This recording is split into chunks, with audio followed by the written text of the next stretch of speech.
Alright, we're now going to talk about the nomenclature of carboxylic acids and esters.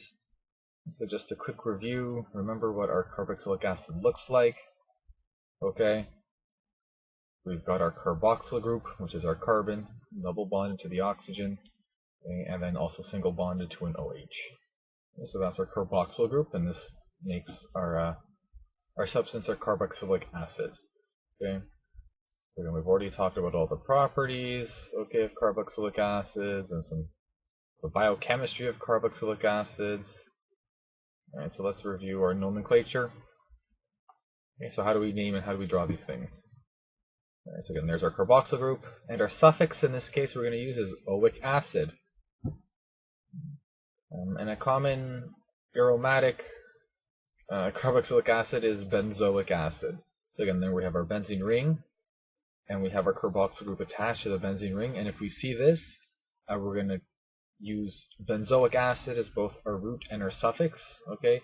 And this carbon here in our benzene ring that are, okay, that's going to be carbon 1. Alright? If we are naming other substituents around that benzene ring, okay? Now, the key thing to remember here is that that carbon that's part of our carboxyl group, okay, is also part of our parent chain. Okay, and we're going to include that carbon in total number of carbons of our parent chain. And because the carboxyl group always occurs at the end, it is assumed that it's always on carbon number 1, so we do not need to assign a locand to it. Other than that, writing the names of carboxylic acids are very similar to writing the names of aldehydes. Okay, so I'm going to go pretty quick through this because it's straightforward, because we don't ever have to assign locands. And we always start numbering closest to the carbon of the carboxylic acid. Sorry, the carbon of the carboxyl group. Okay? I have to go back. We do need to assign locands for the substituents, double or triple bonds, but it's easy because we always start numbering closest to the carboxyl group, okay? Let's look at some of these examples. Okay, for naming, again, it's straightforward. This is carbon 1, right? We're including that carbon, 2, 3, 4, 5, and 6. We have all, right? So our root, right, is going to be hex. Okay, we've got carbon-carbon single bonds, so we're going to include N, and because we have our carboxyl group, our suffix is going to be oic acid. So you put that all together, and we simply get hex and oic acid, right? Very simple. Okay, let's move on to the next one. And let's identify our longest parent chain. Okay, so again, we have to include that carbon of our functional group. Now don't forget, all the other rules of nomenclature apply, which means we need to, right, so we start off here, go down here, go down here. Now, do we continue going left, or do we go down? Remember before, when we're trying to find our parent chain, we go down. Look, we have this weird substituent with a double bond. That means it's more complex. Okay, so we want to actually go to the left. This will include all of our double bonds and give us a more simple substituent. Okay, and that's really what we're aiming for. And again, we are numbering starting at this carbon, so the numbering are real easy. 4, 5, okay. We only have the one substituent, that's a methyl group. Alright, so our root here is pent. Now remember, we have double bonds, and since we have more than one double bond, we need to add that A. We've got carbon-carbon double bonds on carbons 2 and carbons 4. That means we've got 2,4-diene, and my functional group is oic acid. So you put it all together, we write our substituents, we need to assign include the locant, so this is simply 4-methyl penta 2,4-dienoic acid.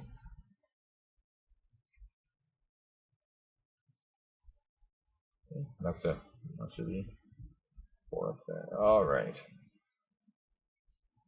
This last example, again, look, we have the carboxyl group and it's attached to a benzene ring. Okay, there's our ring, benzene ring. This whole thing is the parent. So our root, since we have a benzene ring with your carboxyl group, our root is going to be, and our suffix is going to be benzoic acid. Now let's identify our substituents. Right? We've got a methyl group, and this is isopropyl. Okay, but we have to assign numbering. So we're always going to start this carbon here on our benzene ring that's attached to our carboxyl group. Okay, that's always going to be carbon number 1, so we can go either way. So we can go 1, 2, 3, 4, 5, and 6, right? Or we can do 1, 2, 3, 4, 5, and 6. And if we go by first difference, if we move either way around the ring, right, we're going to encounter our first difference on the second carbon. So we're going to choose the black numbering. Right there, there's our black, right, because that will put our isopropyl, right, comes first along the ring. We're going to put this all together. So this is simply 2-isopropyl, which is listed first because alphabetical, we list all our substituent groups alphabetically. 2-propyl, 5-methyl benzoic acid. Pretty straightforward.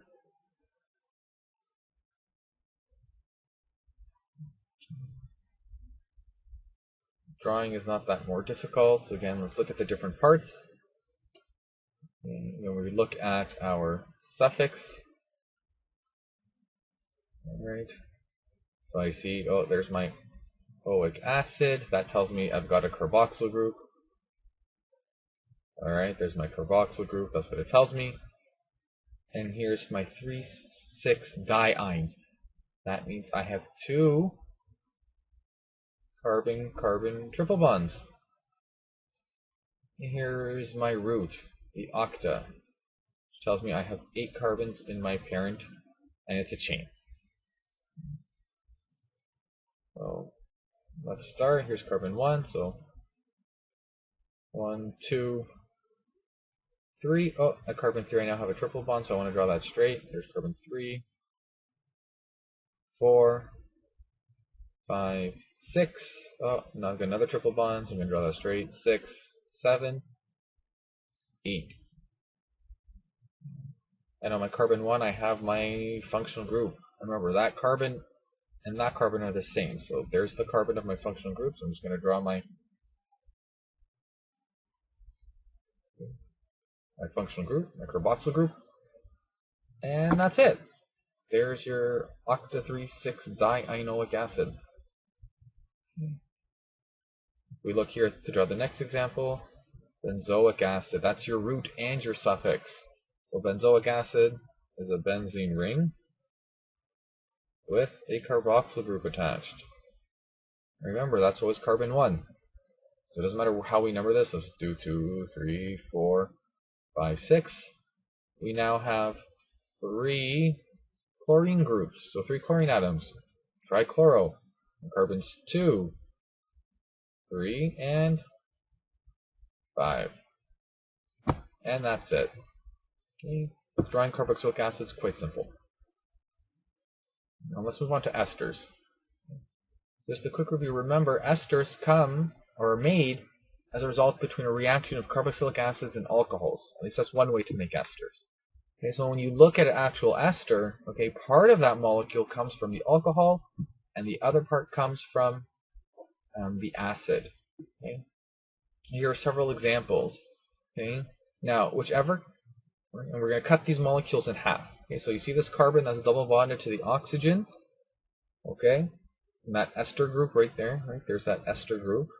Okay, so the carbon, right, that's come from, or that's double bonded to the oxygen, that's come from the acid. The other oxygen and everything else comes from the alcohol. So if we look at several of these examples here, okay, and we kind of cut it down the middle here between that carbon and the single bonded oxygen. Okay, this part comes from the acid, and this part from the alcohol. Alright, if we cut this down the middle here, okay, and same thing even here. Okay, that comes from the acid, that part comes from the alcohol. Okay, and you need to be able to do that to be able to name the esters, because we're going to name it in two parts: the name that comes from the alcohol and the name that comes from the acid.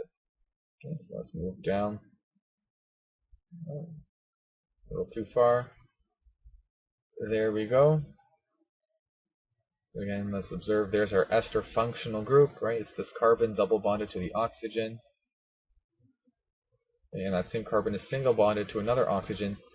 But that oxygen, instead of being bonded to a hydrogen in the case of a carboxyl group, we have another carbon. And our suffix we're going to use here is O8. So when O8 tells us that we have an ester.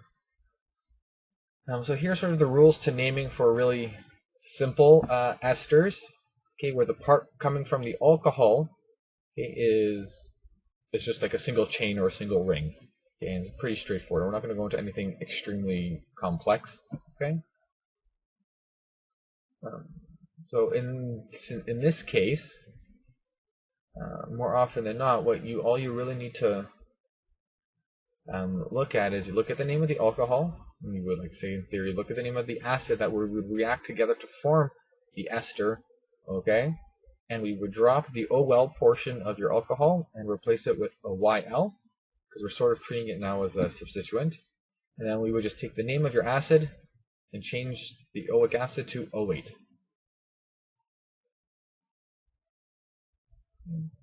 So again, this is just showing you different examples of how you might name esters based on the alcohol and the carboxylic acid that it is derived from.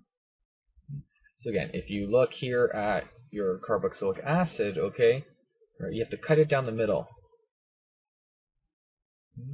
The part that's attached to this carbon with the oxygen double bond, that's coming from your parent acid, your carboxylic acid, okay? And again, we always start numbering this chain now from this carbon that's part of your ester group. Okay? And the other half that comes from, okay, this comes from the alcohol. Right, this from your acid. Okay, we're going to treat this as an alkyl group. Okay, that's attached to your functional group. Okay. Now again, this here I have two carbons, so this would have come from ethanol, since we call it an ethyl group.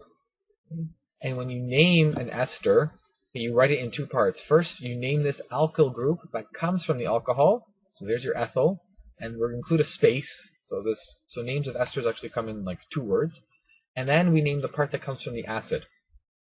And we would name this, and we would start numbering from this carbon. We would identify any other substituents, double, triple bonds, just as we've been doing before. But this is going to be carbon number 1. Okay, so it's going to be very similar to naming the carboxylic acids. And instead of naming it as an acid, we're going to name it as an ester, and we're going to use O8 as our suffix. Now, we can get really much more complex alkyl groups here from the alcohols, but we're going to keep it simple for this class. So let's look at these examples. Again, the first things first is you need to be able to identify the part that comes from the acid and the part that comes from the alcohol. So you look at that carbon there, that's double bonded to the oxygen. Okay, that and everything, all the other carbons attached to it, comes from the acid. So you cut this down the middle, right, between that carbon and single oxygen. This comes from the alcohol, and this comes from the acid. So I would number. Okay, so the part that comes from the acid, in a sense, is treated as the parent. And the part that comes from the alcohol is treated as sort of as a substituent. So the part that's attached, that comes from the alcohol, only has one carbon. Okay, so this would simply be a methyl group. I've got 5 carbons here, so my root would be pent, and I've got single bonds, so AN for ane, and my functional group would be O8 because this is a ester. So you put this together, and it would simply be methyl space pent and O8.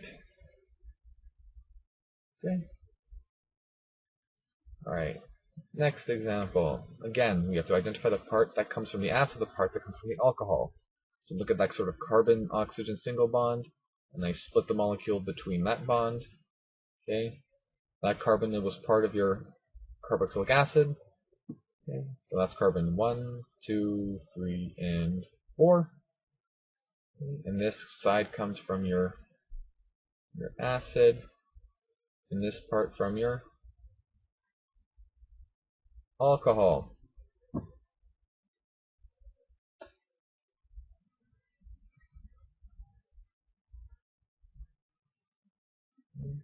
So what is this group? Remember, we're going to treat this as an alkyl group. So I've got 6 carbons there in a ring. So this is simply a cyclopropyl group. Okay, let's look at the acid part. Okay, that's going to be, there's my parent chain right there. So I've got 4 carbons, which means my root is going to be bute.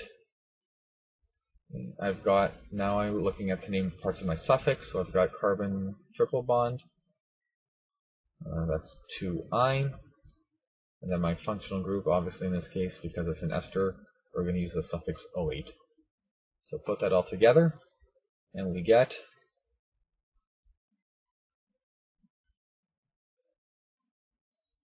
cyclopropyl space bute 2-ine -ate. Okay? Alright, so I just have to make a few adjustments here. I'm going to leave you to name this one on your own. Practice that. Again, it's not too complex. Okay, now let's look at this final one. Okay, this final ester. Again, split it up into the part that comes from the acid and the part that comes from the alcohol.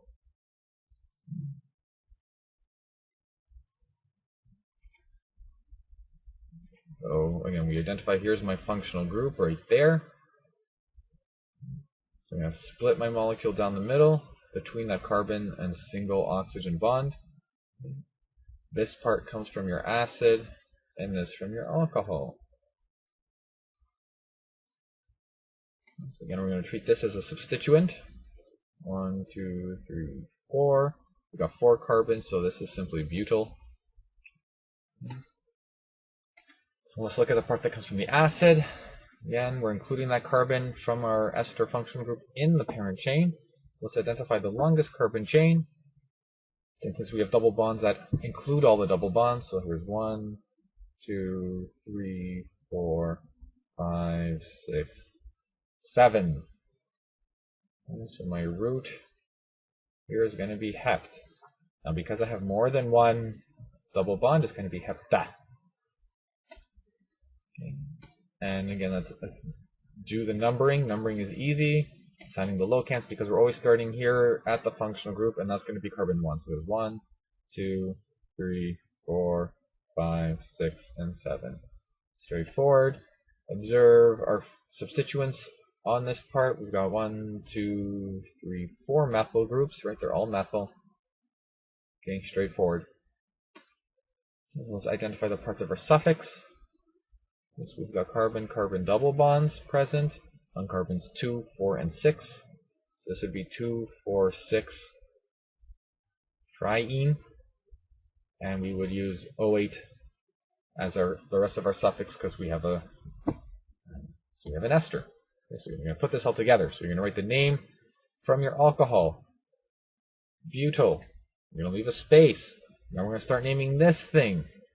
The first thing we do is we name our substituents on your parent chain. So we have all your methyl groups. So we have 2, 3, 4, 5. We have to include a multiplier. For 4 things, that's tetra. Methyl. Okay. So there's our prefix portion. Now our root. Hepta. 2, 4, 6. Trienoate. So this lovely molecule is called butyl 2, 3, 4, 5 tetramethyl hepta 2, 4, 6 trienoate. That's a pretty long name. Let's look at drawing the molecules now.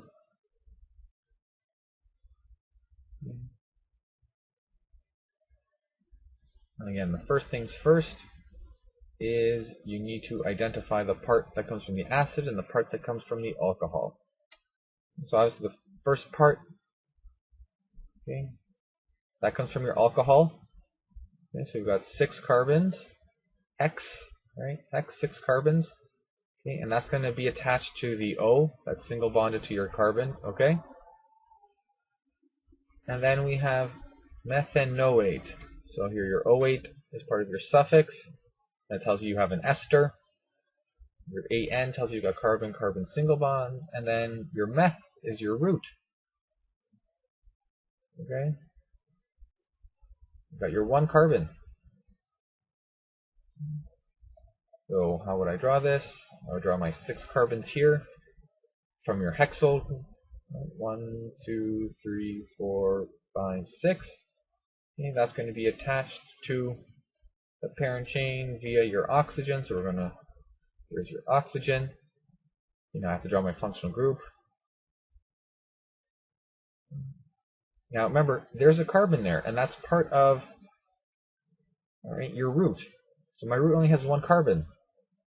There's your 1 carbon. So in theory, I don't have to draw it, but you could draw an H there. And that would be your methanoate portion, or your methanoic acid. That's what this originally was. And we had a hexanol. Looks like a 1-hexanol. Reacting with a methanoic acid. Okay, so there's hexyl methanoate. Let's look at this next example. Again, this first part comes from your alcohol, so that's a 4-carbon, butyl. But I've got cyclo, which means it's a 4-carbon ring. Okay. And then let's look at the second portion. So obviously I have O8, that tells me it's an ester. And then I've got 5 enes, so that means I have a carbon-carbon double bond. And let's look at my root. That comes right before that, your hex. That means I've got a 6-carbon chain. And then on the acid portion, I have a cyclopropyl. That means a 3-carbon ring, attached to my 6-carbon chain. And again, this whole portion here comes from your acid. This comes from your alcohol. So here's your cyclobute is a 4-carbon ring. That's attached to the oxygen via the single bond.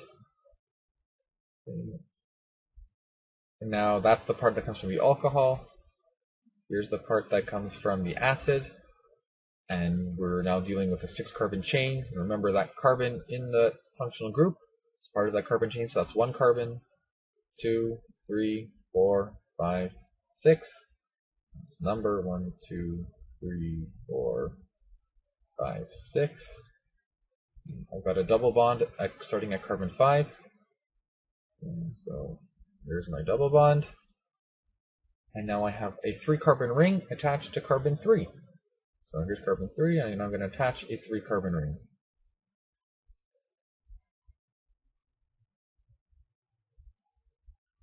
And there we go. Our last example.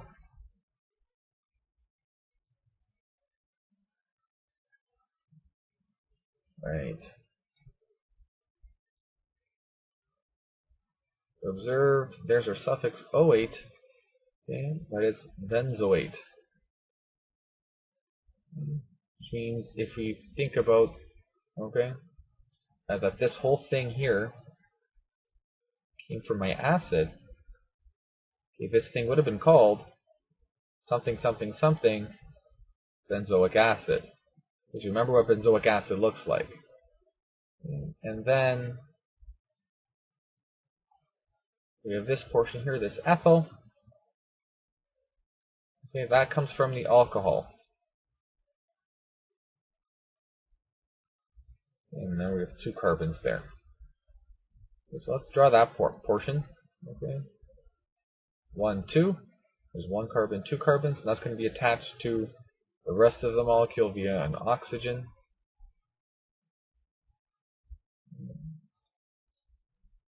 Now to draw the rest of this, so I'm going to have to draw my functional group. Now benzoate, this carbon, remember benzoic acid, looks something like this.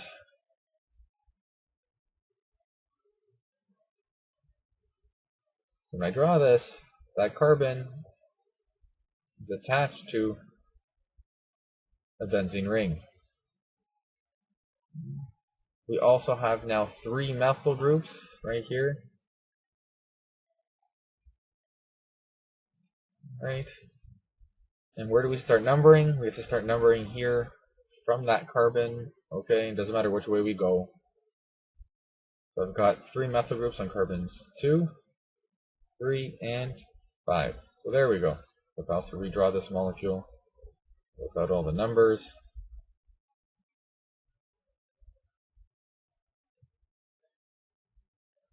That's what it would look like. So that is ethyl 2,3,5-trimethyl benzoate.